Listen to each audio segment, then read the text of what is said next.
आणि ते दादांचे पुतणे असल्यामुळं ते प्रदेशाध्यक्षांना भेटले असतील आणि त्यांनी विनंती केली असेल, त्यामध्ये गैर काय?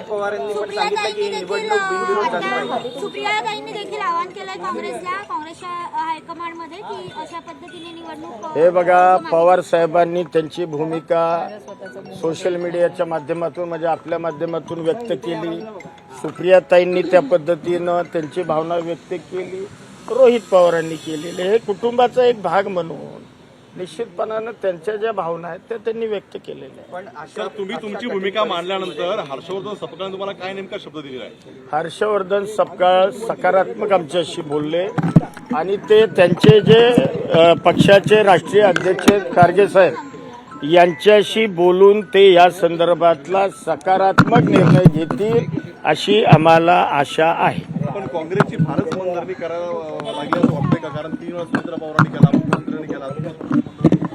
हे बघा, ही जी निवडणूक ज्या पार्श्वभूमीवर होते, दादांच्या अपघाती जाण्यानं ही पोटनिवडणूक झालेली आहे. त्यामुळे एक वेगळ्या प्रकारची भावना लोकांच्या मनामध्ये, आमच्या मनामध्ये, आणि याकरता जर आम्ही विनंती काँग्रेसला करत असू, बरं काँग्रेस हा सुद्धा राष्ट्रीय पक्ष आहे, त्यांना आम्ही जर विनंती करत असू तर यामध्ये गैर असण्याचं काय कारण आहे? पण काँग्रेस पार्थ पवारांनी हे वक्तव्य करायला नव्हतं लागत, त्याच्यामुळे काँग्रेसचे नेते नाराज झाले.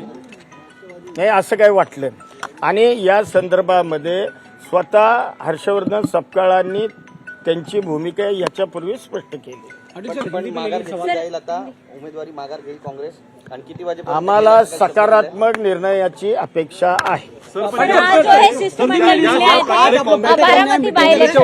काँग्रेसच्या उमेदवारांनी ज्या प्रकारे म्हटलेलं होतं की आम्ही माघार घेणार आहोत, तुम्ही पहिल्यांदा एफआयआर दाखल करा, त्यानंतर आम्ही माघार घेतो, ते आता ऐकून घ्या. या संदर्भामध्ये मी तुम्हाला काही सांगण्यापेक्षा तुम्ही अध्यक्षांना हर्षवर्धन सपकाळ साहेबांनाच या संदर्भातला प्रश्न